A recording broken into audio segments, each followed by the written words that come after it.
ఉద్యోగాలు ఉండవు అనేది ఒక అన్ని ఆలోచనలో ప్రతి ఒక్క ఏరియాలో ప్రతి ఒక్క కార్మికులు ఆలోచిస్తున్నారు. కాబట్టి మనకు పాత బీఆర్ఎస్ పద్ధతిలోనే మన ఉద్యోగాలు సంపాదించుకునే దిశగా మనము ప్రయత్నం చేయాలి. మన హక్కులను మనం కాపాడుకోవాలి.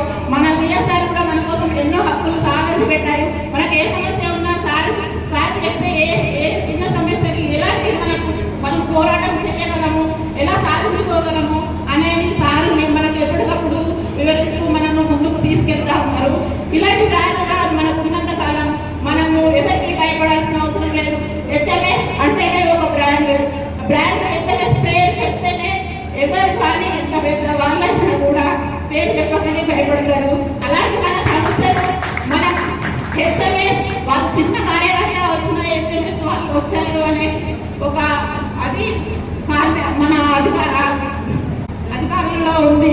అలాంటి మన హెచ్ఎంఎస్ యూనియన్ని మనము ముందుకు తీసుకెళ్తూ మన యూనియన్ మనం గెలిపించుకునే దిశగా ఈరోజు చాలా యువకులు ఉన్నారు. కాబట్టి మీరందరూ చాలా ఆలోచించి ముందడుగు వేసి మన యూనియన్ని ముందుకు తీసుకెళ్తూ గెలిపించుకోవాలని ఈ సందర్భంగా నేను మనూరు ఏరియా హెచ్ఎంఎస్ వైస్ ప్రెసిడెంట్గా మీ అందరికీ విన్నవించుకుంటున్నాను.